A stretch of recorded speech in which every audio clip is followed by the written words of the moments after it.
CM ನಿವಾಸಕ್ಕೆ ಈಗ ಸಚಿವ ಮಹದೇವಪ್ಪ ಅವರು ಹೋಗಿದ್ದಾರೆ. ನಾಳೆ ಬೆಳಗ್ಗೆ ರಾಜೀನಾಮೆಯನ್ನು ಕೊಡಲಿದ್ದಾರೆ ಸಿದ್ದರಾಮಯ್ಯನವರು. ರಾತ್ರಿಯಷ್ಟೇ ಆಪ್ತರೊಂದಿಗೆ ಸಭೆಯನ್ನು ಮುಖ್ಯಮಂತ್ರಿಗಳು ನಡೆಸಿದ್ರು. ಪಬ್ಲಿಕ್ ಟಿವಿಯಲ್ಲಿ ಪೊಲಿಟಿಕಲ್ ಬಿಗ್ ಎಕ್ಸ್ಕ್ಲೂಸಿವ್ ಅನ್ನು ಮುಂದೆ ಇಡ್ತಾ ಇದ್ದೀವಿ. ನಾಳೆ ಬೆಳಗ್ಗೆ 10:30ಕ್ಕೆ ಸಿಎಂ ಸಿದ್ದರಾಮಯ್ಯ ರಾಜೀನಾಮೆಯನ್ನು ನೀಡಲಿದ್ದಾರೆ. ಈಗ ಸಿಎಂ ನಿವಾಸಕ್ಕೆ ಆಪ್ತ ಸಚಿವರು ದೌಡಾಯಿಸ್ತಾ ಇದ್ದಾರೆ. ಸಚಿವ ಮಹದೇವಪ್ಪ ಅವರು ಕೂಡ ಈಗ ಹೋಗಿದ್ದಾರೆ ಸಿಎಂ ನಿವಾಸಕ್ಕೆ. ರಾತ್ರಿಯಷ್ಟೇ ಆಪ್ತರೊಂದಿಗೆ ಸಭೆಯನ್ನು ಕೂಡ ಸಿಎಂ ನಡೆಸಿದ್ರು.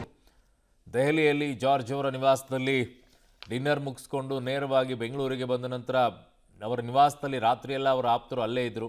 ತಡರಾತ್ರಿಯವರೆಗೂ ಕೂಡ ಇದ್ದರು. ಆಮೇಲೆ ಅವ್ರ ನಿವಾಸಕ್ಕೆ ಹೋದರು ಸಚಿವರೆಲ್ಲ. ಸೊ ಈಗ ದಿಢೀರಂತ ಆಗಿರುವಂತಹ ಬೆಳವಣಿಗೆ, ಮಾತುಗಳು ಏನು ಕೇಳ್ತಾ ಇತ್ತು ಆ ಮಾತುಗಳಿಗಿಂತಲೂ ಕೂಡ ಮೀರಿ ಏಕಾಏಕಿಯಾಗಿ ಆಗಿರೋದು.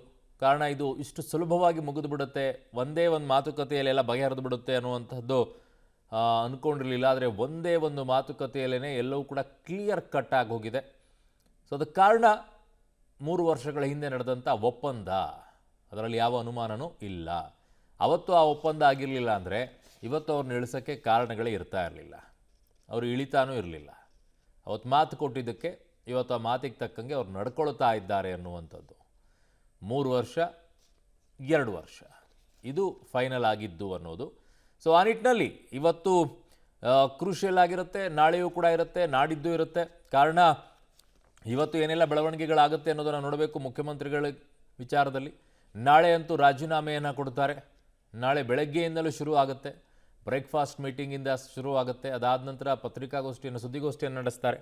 ಸುದ್ದಿಗೋಷ್ಠಿಯನ್ನು ನಡೆಸಿದ ನಂತರ ಲೋಕಭವನಕ್ಕೆ ಹೋಗಿ ರಾಜೀನಾಮೆಯನ್ನು ಕೂಡ ಕೊಡ್ತಾರೆ. ಮತ್ತೆ ಬೆಳವಣಿಗೆಗಳಾಗುತ್ತೆ.